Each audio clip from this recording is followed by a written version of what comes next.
morning. I'm Gino Bana. And I'm Jessica Magaway, and we're from the DLSU community. We're students taking up BS Legal Management, and we're here to ask Mr. Claro Ortiz and ask him questions about corruption in our Philippine political system. Alright, let's start. First, for you, what is corruption? For me, what is corruption? Corruption under the law is taking money.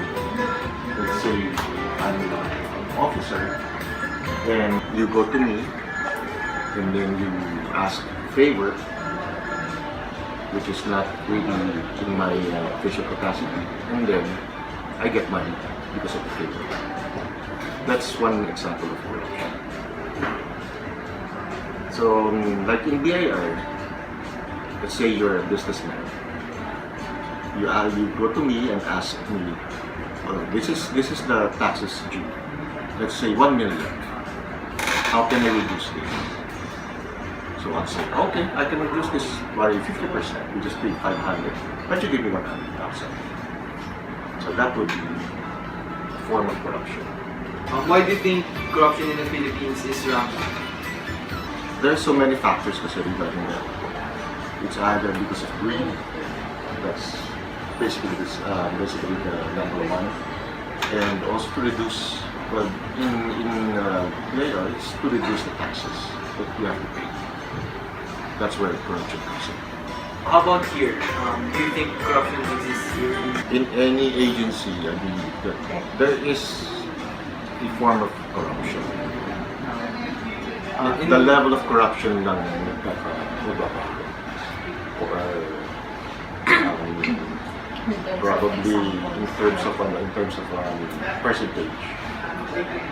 What are the steps that that BIR takes to ensure that corruption will lessen here? You want to be technical about this? We have this integrity management program.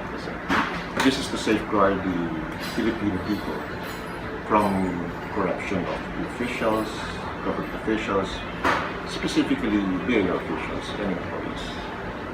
So that's in place. That's under the auspices of the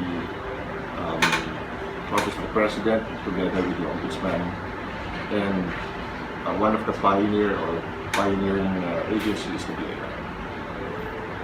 Yes po. So to add to it lang po, why do you think the government is afraid of transparency po? The government or the government officials are afraid of transparency because everything will be on the table. Let's say in one specific example is the bank secrecy. The bank secrecy law prohibits or prevents the BIR from looking at the bank accounts of any person. So when they put money in the bank, let's say from other sources of income, illegal sources of income, we cannot take a look at it. We cannot look at the bank accounts and say, okay, let's say you have 1 million in the bank, but you're only paying 100,000 or for taxes. So there's a difference of 900,000. That is not declared in your income tax. So they're afraid of that. So, last question na lang po. So, corruption in general po, what do you think is the government trying to do to stop it? Like, for example po, in BIR, I see campaigns po na, kasi po diba, we're aware na some people would actually go to their sources para mas mababa po yung tax na binabayaran nila. Yes.